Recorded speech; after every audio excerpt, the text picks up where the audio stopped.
नमस्कार दोस्तों, सुबह सुबह की सबसे पहली बड़ी खबर में आपको बताएंगे कि तेलंगाना में कांग्रेस 2 लाख नौकरियां देना चाहती है।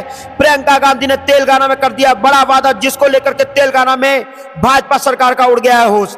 इसी प्रकार दोस्तों दूसरी बड़ी खबर में आपको बताएंगे कि प्रधानमंत्री किसान योजना में बड़ा घोटाला आया सामने। 1.87 करोड़ रुपए धकार गए 1321 फर्जी किसान, और अब इसमें बड़ा खुलासा हुआ है, जिसको लेकर के केंद्र सरकार के उड़ गए हैं होश। इसी प्रकार दोस्तों तीसरी बड़ी खबर में आपको बताएंगे कि 2 राज्य 2 चुनाव और एक ही फॉर्मूला। कांग्रेस ने तेलंगाना में खेला पुराना दांव, जिसको लेकर के भाजपा को लगा है बड़ा झटका, और तेलंगाना में भी जीतने जा रही है कांग्रेस सरकार। इसी प्रकार दोस्तों चौथी बड़ी खबर में आपको बताएंगे कि सुप्रीम कोर्ट की सख्त टिप्पणी, कहा जिस दिन राजनीति और धर्म दोनों हो जाएगा अलग, उस दिन बंद हो जाएंगे नफरती भाषण। जी हाँ दोस्तों, इसी प्रकार पांचवी बड़ी खबर में आपको बताएंगे कि मध्य प्रदेश में लोकसभा चुनाव की हो चुकी है तैयारी, और सोशल मीडिया पर बीजेपी का made in India versus Congress की बहुमत की दुकान, दोनों में जो कंपटीशन है उसमें जो है वो बहुमत की दुकान जीत रही है, और भारत जोड़ो यात्रा जो है वो मध्य प्रदेश में सफल रहने वाला है, और जो मध्य प्रदेश विधानसभा चुनाव में है उसमें कांग्रेस की बड़ी जीत होने जा रही है। आपको दोस्तों क्या लगता है कि 5 राज्यों में किसकी बनने जा रही है सरकार? कमेंट में जरूर बताइएगा, इस वीडियो को लाइक जरूर करिएगा, और ऐसे ही खबर के लिए चैनल को सब्सक्राइब करके रख लीजिएगा। और दोस्तों अगर आप भी लोकसभा चुनाव 2024 में कांग्रेस के साथ खड़े हैं तो कॉमेंट में कांग्रेस या फिर इंडिया जरूर लिखिएगा। रुक करते हैं पहली खबर की तरफ। तेलंगाना में कांग्रेस 2 लाख नौकरियां देना चाहती है।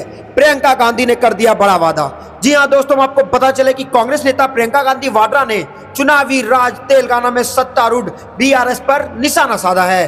मंगलवार को कहा कि मुख्यमंत्री के चंद्रशेखर राव के नेतृत्व वाली मौजूदा सरकार के तहत राज्य में भ्रष्टाचार व्याप्त है। उन्होंने दावा किया कि राजस्थान में कांग्रेस सरकार ने 2 लाख नौकरियां प्रदान की हैं, और यहां भी वह ऐसा करना चाहती हैं। कांग्रेस महासचिव प्रियंका गांधी ने एक सार्वजनिक जनसभा में भाजपा पर निशाना साधा है। उन्होंने कहा कि भाजपा की तेलंगाना में सत्तारूढ़ पार्टी बीआरएस के साथ मिली भगत है, जबकि एआईएमआईएम उनकी मदद कर रही है। प्रियंका गांधी ने कहा कि दोनों पार्टियों का एकमात्र उद्देश्य सत्ता में बने रहना है। कांग्रेस नेता ने कहा कि एआईएमआईएम तेलंगाना में केवल 9 सीटों पर चुनाव लड़ रही है, जबकि अन्य राज्यों में वह 50 में से 40 सीटों पर उम्मीदवार उतारती है। तो दोस्तों आपको क्या लगता है कि तेलंगाना में किसकी जीत होने जा रही है? आप हमें जरूर बताइएगा। और दोस्तों अगर आप भी कांग्रेस पार्टी के साथ खड़े हैं और प्रियंका गांधी के साथ खड़े हैं तो आप अभी इस वीडियो को लाइक जरूर कर लीजिएगा। रुक करते हैं अगली खबर की तरफ। पीएम किसान योजना में बड़ा घोटाला, 1.87 करोड़ रुपए धकार गए 1321 फर्जी किसान। अब आगे क्या होगा वह भी जानिए। लेकिन दोस्तों आपको क्या लगता है कि प्रधानमंत्री के राज में बड़े से बड़े घोटाले सामने आ रहे हैं, और मोदी ने कहा था ना खाऊंगा ना खाने दूंगा, यह सब गलत साबित हो रहा है। दोस्तों आपको पता चले कि प्रधानमंत्री किसान सम्मान योजना में जिले के बड़ा घोटाला सामने आया है। गलत कागजात प्रस्तुत कर योजना का लाभ लेने वाले लाभुकों पर विभाग ने अब शिकंजा कसना शुरू कर दिया है। किसान विभाग द्वारा खाते को पैन व आधार कार्ड से लिंक कराने पर इस फर्जीवाड़ा का पर्दाफाश हुआ है। जिले के 1321 किसान फर्जी तरीके से प्रधानमंत्री किसान सम्मान योजना का लाभ उठा रहे थे। पैन कार्ड व आधार कार्ड से इस किसानों की चोरी पकड़ी गई। योजना शुरू होने से अब तक इन किसानों के द्वारा केंद्र सरकार को 1,87,04,000 रुपए का चूना लगाया जा चुका है। यह लोग गलत कागजात प्रस्तुत कर प्रधानमंत्री किसान सम्मान योजना का लाभ उठा रहे थे। तो दोस्तों यहाँ पर बड़ा घोटाला सामने आया है, और प्रधानमंत्री किसान योजना में बड़ा घोटाला हुआ है, और 1.87 करोड़ रुपए धकार गए हैं 1321 फर्जी किसान। क्या इन पे कुछ होने वाला है, या इन पे कार्रवाई होगा, या फिर वो सारे नेता ही निकलेंगे?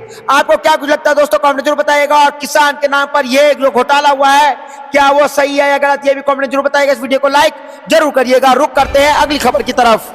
2 राज्य 2 चुनाव और एक फॉर्मूला। कांग्रेस ने तेलंगाना में खेला पुराना दांव, क्या होगा बड़ा उलटफेर? जी हाँ दोस्तों, आपको पता चले कि तेलंगाना विधानसभा चुनाव का प्रचार मंगलवार को थम गया, और अब बारी मतगणना की है। सूबे की सभी 119 सीटों पर गुरुवार को वोटिंग है। इस बार कांग्रेस और बीआरएस के बीच सीधी लड़ाई है। तो भाजपा AIMIM इसे त्रिकोणीय बनाने में जुटी हुई है।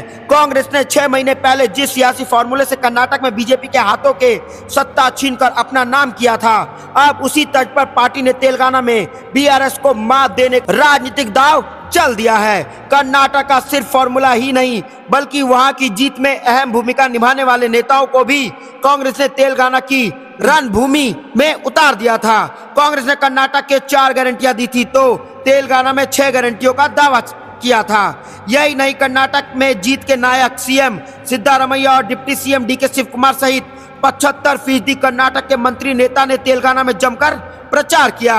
ऐसे में देखना है कि कांग्रेस क्या कर्नाटक की तरह तेलंगाना की सत्ता भी अपने नाम कर पाएगी। तो दोस्तों, आपको क्या लगता है कि कर्नाटक के तर्ज पर ही तेलंगाना में भी जीतने जा रही है कांग्रेस? आप भी अगर कांग्रेस के साथ खड़े हैं तो कांग्रेस जरूर लिखिएगा, इस वीडियो को लाइक जरूर करिएगा। रुक करते हैं अगली खबर की तरफ। सुप्रीम कोर्ट की सख्त टिप्पणी, कहा जिस दिन राजनीति और धर्म दोनों हो जाएगा अलग, उस दिन बंद हो जाएगा नफरती भाषण। जी हाँ दोस्तों, आपको पता चले कि देश में हेट स्पीच के बढ़ते मामलों को लेकर के सुप्रीम कोर्ट ने 4 राज्यों को नोटिस जारी किया है। सुप्रीम कोर्ट ने राज्य से यह बताते हुए कहा कि क्या उन्होंने नोडल अधिकारी नियुक्त किया है या नहीं। जिन राज्यों को नोटिस जारी किया है उनमें गुजरात, केरल, नागालैंड और तमिलनाडु शामिल है। सुप्रीम कोर्ट में मामले की अगली सुनवाई 5 फरवरी 2024 को होगी। तो दोस्तों, यहाँ पर सुप्रीम कोर्ट जो है उसने सख्त टिप्पणी की है और कहा है जिस दिन राजनीति और धर्म दोनों हो जाएगा अलग, उस दिन बंद हो जाएगा नफरती भाषण। जी हाँ दोस्तों, आपको क्या लगता है कि सही में नफरती भाषण चुनाव के टाइम में बहुत ज्यादा बढ़ जाता है और धर्म की राजनीति शुरू हो जाती है और नफरती भाषण के चक्कर में, राजनीति के चक्कर में देश की तरक्की रुक जाती है। और इसी को लेकर के जो है वो सुप्रीम कोर्ट सख्त हो चुका है और इसको लेकर के साफ साफ सुप्रीम कोर्ट ने कह दिया है कि जिस दिन राजनीति और धर्म दोनों अलग अलग हो जाएंगे, राजनीति अलग होगी और धर्म अलग हो जाएगा, उस दिन के बाद से जो है नफरती भाषण खत्म हो जाएगा और देश की तरक्की शुरू हो जाएगी। दोस्तों, आप भी सुप्रीम कोर्ट के इस टिप्पणी का समर्थन करते हैं तो आप अभी इस वीडियो को लाइक कीजिएगा और कमेंट में जय हिंद जरूर लिखिएगा। रुक करते हैं अगली खबर की तरफ। मध्य प्रदेश में लोकसभा चुनाव की तैयारी, सोशल मीडिया पर बीजेपी का made in India versus Congress की मोहब्बत की दुकान। जी हाँ दोस्तों, आपको पता चले कि मध्य प्रदेश विधानसभा चुनाव से बड़ी खबर आ रही है कि मतदान संपन्न हो चुका है मध्य प्रदेश में और जहां अब आगामी 3 दिसंबर को होने वाली मतगणना को लेकर के तैयारी का सिलसिला जारी है। इसी के साथ अब बीजेपी और कांग्रेस विधानसभा चुनाव के बाद साल 2024 में होने वाले लोकसभा चुनाव के लिए भी अभी से जमीन तैयार करते नजर आ रही है। यह ट्वीट के साथ ही अन्य सोशल मीडिया प्लेटफॉर्म के माध्यम से दोनों ही दल अपनी अपनी बात जनता तक पहुंचाना नजर आ रहे हैं। वहीं अब आने वाले दिनों में भी बीजेपी और दोनों ही दल सोशल मीडिया को अपना हथियार बनाते हुए लोकसभा चुनाव में अपना दम दिखाने के लिए तैयार नजर आ रहे हैं, जिसके लिए दोनों ही दलों ने अपना खास प्लान तैयार कर लिया है। बीजेपी और कांग्रेस दोनों ही दल अब सोशल मीडिया के जरिए लोकसभा चुनाव की तैयारी में जुट गई है, जहां इसके लिए दोनों ही अपना अपना माहौल तैयार करने में जुटी है। वहीं हाल ही में दोनों ही पार्टी ने अपने अपने ट्विटर अकाउंट पर जो ट्वीट किया है वह भी इस ओर इशारा कर रहा है कि दोनों ही दल अब चुनाव तैयारी में जुट गए हैं। ट्विटर पर बीजेपी की ओर से किए गए ट्वीट में मेड इन इंडिया का जिक्र किया गया है, तो वहीं कांग्रेस के ट्वीट में मोहब्बत की दुकान का संदेश दिया गया है। तो दोस्तों, यहाँ पर लोकसभा चुनाव की तैयारी में जुट गए हैं दल अब, और अब 5 राज्यों में विधानसभा चुनाव का रिजल्ट आने के बाद लोकसभा 2024 की चुनाव की तैयारी में सारे दल उतर जाएंगे और कांग्रेस कहें या फिर इंडिया गठबंधन जो है वो अपने आप को मजबूत करेगी और 2024 में मोदी सरकार को और एनडीए को झटका देगी और लोकसभा चुनाव 2024 में इंडिया की जीत हो सकती है और प्रधानमंत्री जो है वो राहुल गांधी बनने की उम्मीद है। आपको क्या लगता है दोस्तों, 2024 में किसकी जीत होगी? कमेंट जरूर बताइएगा। इस वीडियो को लाइक जरूर करिएगा। रुक करते हैं अगली खबर की तरफ। योगी सरकार को सदन में घेरेगी पल्लवी पटेल, जातीयवार जनगणना का असरकारी विधेयक पेश करेगी। जी हाँ दोस्तों, आपको पता चले कि अपना दल की राष्ट्र उपाध्यक्ष और सिराथू की सपा विधायक पल्लवी पटेल इस शीतकालीन सत्र में जातीय जनगणना के सवालों को लेकर के योगी सरकार को घेरेगी।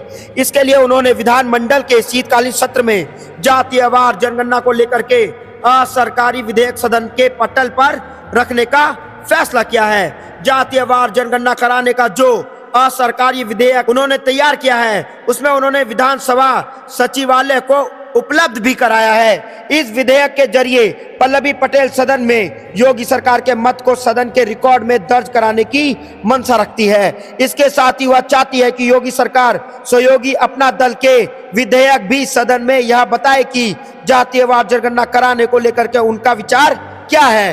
गौरतलब है कि भारतीय जनता पार्टी जातीयवार जनगणना कराने को तैयार नहीं है, जबकि भाजपा के सहयोगी दल अपना दल और निषाद पार्टी के मुखिया जातीयवार जनगणना कराने के पक्ष में है। समाजवादी पार्टी के मुखिया अखिलेश यादव भी जातीयवार जनगणना कराने का समर्थन कर चुके हैं। ऐसे में अब पल्लवी पटेल ने योगी सरकार को सदन में जातीयवार जनगणना कराने के सवाल पर घेरने की रणनीति जो है वो तैयार करते हुए उत्तर प्रदेश जातीयवार जनगणना विधेयक 2023 तैयार किया है। इसके लिए असरकारी विधेयक को सचिवालय ने विधायक विभाग को भेज दिया है। तो दोस्तों यहां से बड़ी खबर आ रही है कि योगी सरकार को सदन में घेरने के लिए पल्लवी पटेल जो है वो जातीयवार जनगणना कराने का असरकारी विधेयक पेश करेगी उत्तर प्रदेश में विधानसभा में, जिसको लेकर के उत्तर प्रदेश में जो है वो भाजपा को बड़ा झटका लग सकता है और योगी सरकार को भी बड़ा झटका लग सकता है। आपको क्या कुछ लगता है दोस्तों, कमेंट जरूर बताइएगा। इस वीडियो को लाइक जरूर करिएगा। रुक करते हैं अगली खबर की तरफ।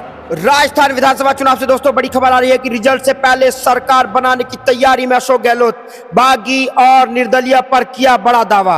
जी हां दोस्तों, आपको बताते चले कि राजस्थान विधानसभा चुनाव में मतदान 25 नवंबर को संपन्न हुआ और 3 दिसंबर को नतीजे सामने आ जाएंगे। इसी के साथ यह पता चल जाएगा कि राजस्थान में सत्ता की कमान किस पार्टी के हाथ में जाएगी। इस बीच अपनी जीत पक्की करने के लिए बड़े राजनीतिक दल निर्दलीय के संपर्क साधने की कोशिश में लगातार लगे हुए हैं। जीतने की स्थिति में आने वाले निर्दलीय से बीजेपी और कांग्रेस समेत अन्य छोटे दल भी कनेक्शन बनाने की कोशिश कर रहे हैं। ऐसे में बड़ा सवाल यह उठता है कि क्या सत्ताधारी पार्टी कांग्रेस के नेता भी ऐसा कर रहे हैं। इस पर मुख्यमंत्री अशोक गहलोत ने बड़ा बयान दिया है। उन्होंने कहा है कि अगर कोई भी पार्टी निर्दलीय नेता के संपर्क साधती भी है तो किसी को बताएगी क्यों, वह तो एक स्वाभाविक संबंध होता है। वहीं अशोक गहलोत ने यह भी दावा किया कि राजस्थान में कांग्रेस की सरकार के खिलाफ एंटी इनकम्बेंसी नहीं है। वहीं उन्होंने यह भी दावा किया है कि राजनीतिक विश्लेषक कहते हैं कि वह कोई राज्य में गए लेकिन राजस्थान के मुख्यमंत्री की लोग देखा जा सकता है। साथ ही जनता में सरकार के विरोध में कोई लहर भी नहीं है। यह दोनों फैक्टर सत्ता बनाने में महत्वपूर्ण होते हैं और दोनों कांग्रेस के पक्ष में है। ऐसे में सरकार रिपीट होने जा रही है। विपक्षी पार्टी बीजेपी को निशाना साधते हुए सीएम अशोक गहलोत ने कहा कि सनातन धर्म के नाम पर कैंपेन करने वाले पीएम मोदी, गृह मंत्री अमित शाह, 5 राज्यों के मुख्यमंत्री इस कैंपेन को आगे बढ़ाने में जुटे हुए थे। हालांकि अशोक गहलोत का कहना है कि वह राजस्थान की जनता का सदुभाव देते हैं कि लोग बीजेपी की बातों को नहीं यहाँ पे मानते हैं। तो दोस्तों यहाँ पर राजस्थान में जो है अशोक गहलोत ने बड़ा उलटफेर गेम खेला है और साफ साफ कहा है कि राजस्थान में विधानसभा में तो कांग्रेस पार्टी जीतने ही जा रही है और लोकसभा चुनाव में भी यहाँ राजस्थान से जो है वो कांग्रेस ही जीतेगा, इंडिया गठबंधन ही जीतेगा, क्योंकि राजस्थान की जनता जो है वो सब जानती है और भाजपा और अमित शाह और मोदी जी की बात यहाँ पे नहीं सुनी जाती है। आपको क्या लगता है दोस्तों, क्या अशोक गहलोत जो भी कुछ कहा है वो सब सही है? तो आप हमें कमेंट जरूर बताइएगा। इस वीडियो को लाइक जरूर करिएगा। जय हिंद, जय भारत।